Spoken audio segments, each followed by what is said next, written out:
It Takes a Whole Village to Tell a Story by Won-Ldy Paye. In the oral tradition of storytelling, it takes a whole village to tell a story. In Liberia, West Africa, the oral tradition of storytelling is the combined effort of the community, the situation, and the teller. The community provides the setting. The situation gives birth to the narrative. The teller is the walking library. Stories can be categorized into three types: those based on morals or humanity. When I was little, I remember those were one of my favorite parts. These were what we call bedtime stories. These are stories your mom and dad tell you, or your uncle, your aunt tell you when you're little, or your big sister and brother. And these type of stories bring people together, especially at the end of the day, after your hard day's work. The family come together, or friends come together, you sit and you tell each other a story. It doesn't have to be by the bedtime. It can be by the fireside. It can be right, in the veranda. It can be right on the porch. The family come together to sit and tell each other stories. And these are stories that help people in the way you're supposed to be within the society. How to understand your role within the family. Like, who's the big brother? How to act as a big sister? Who's the mom and dad? How to honor them? These are stories that tell you about respecting people who are older, and people who are older, how to take care of their young ones. These are stories that help you to know what to do within the community, where to go, when to go there. These are stories that help you to learn that when people come together, what are the etiquettes, things you do.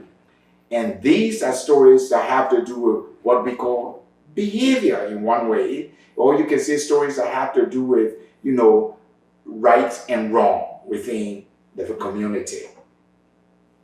The second type of stories are those based on parables, proverbs, riddles, and tongue twisters. Parables, proverbs, riddles, tongue twisters, these are type of stories that are real short but fun. You see kids running and they'll be repeating the tongue twisters while they run. You will see moms and dad. In fact, when I was little, one good parable that I always remember every time when it's time to eat, because being a little kid, I'll take the bowl or the plate and I'll pile up, the dish, the food. There'll be chicken and rice and potato and all these things. And you see, my plate, the top of it will be like a mountain. And my mother will walk by and look at me and go, "Won-Ldy, your eyes are bigger than your stomach." That was it. And she just walked by. See, that parable kind of installed into me. She's not going to sit and scold me and yank at me and talk about how I'm taking more food than any other person. No. But in a short, sweet, and friendly way, she said, "Won-Ldy, your eyes are bigger than your stomach," and she walks away. In fact, in the United States, another tongue twister, in fact, that is really popular also is the one we call Sally Sells Seashell by the Seashore. Short, nice, friendly, unique. It's a story with characters, with setting and plot. So to us, these things may be short, these things may be real specific to the point, but they teach you a big lesson. Finally, another type of stories are those based on logic or problem solving. These stories types are they were my favorites when I was growing up. These are stories, when you are told these stories, you start thinking why things happen the way they happen in the stories. Or you start thinking, if I was in the story, if I were one of the characters, how would I behave any different? How will I be able to solve my own problems? Because you're going to grow up in the community. People in the community will have a problem. Problems that have to do, issues that have to do with problem solving, issues that have to do with doing the right thing. And if you learn these stories about problem solving when you were little, when the situation faced you, you think about the story and go, this sounds like the story that I heard. This sounds like some of those stories that my mom or my aunt tell me. And then you use that as a bouncing ball to solve your problems. Sometimes there will be, you're the oldest one and you see a lot of kids and they are kind of fighting, they're mistreating another kid. You start coming up with logical conclusion. You start coming up with good reason to kind of diffuse the situation so that there can be peace. Because in the community, we want to be family. We want to be friends. We want to be one. We want to be a good community. But there will always be problems or there will always be situations, and you have to create issues or you have to create a way in which to solve those problems so that there can be harmony and peace. Because a storyteller is like a big brother, it's like a big mother, it's like a friend, where your duty in the community is to try to bring about harmony. And these are the three types of stories that we just heard. Those stories that have to do with morals, or what we call, bedtime stories. Those stories are like tongue twisters and riddles and parables. And those stories are based on logic, or where you have to come up with a conclusion to solve those problems. And so these are the types. But I want to share something with you. And before I do that, for those of you who don't know, Won-Ldy Paye is one of the finest all-ages entertainers from Liberia, West Africa, currently living in Collinsville, Connecticut. Won-Ldy has performed in Africa, Canada, and throughout the United States, captivating audiences of all ages. Won-Ldy Paye is the co-author of The Talking Vegetables, Mrs. Chicken and the Hungry Crocodile, Head, Body, Legs, and Why Leopard Has Spots. Well, sometimes part of the things we use to tell stories, we add little instruments to it.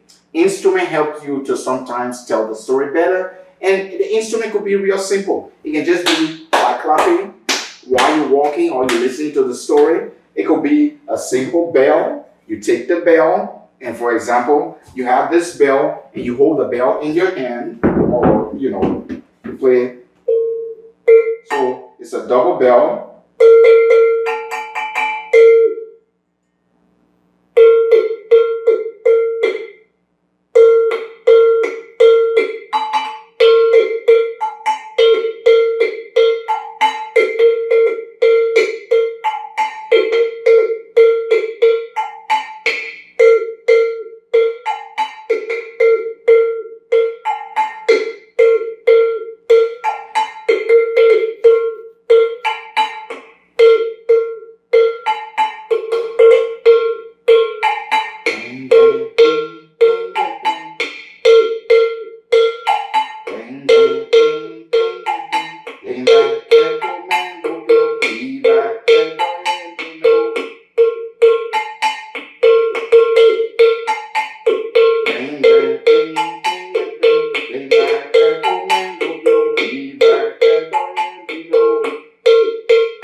So you can be telling story, you can be playing instrument, you can be clapping, and you can use that to kind of enrich your story.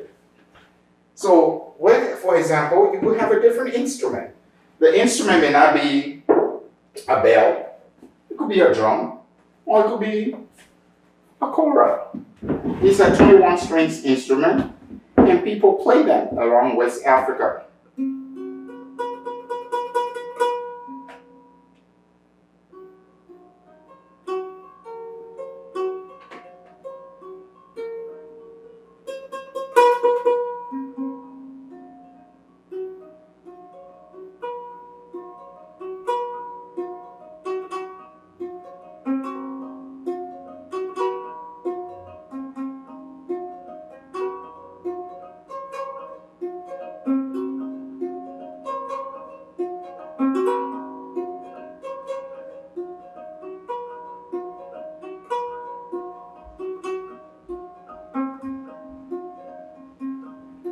Bing, bing, bing, bing.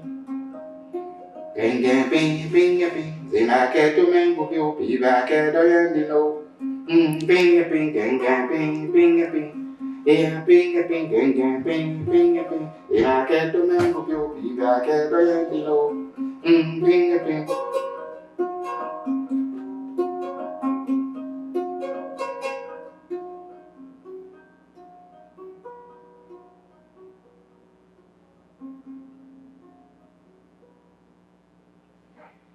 And that's storytelling.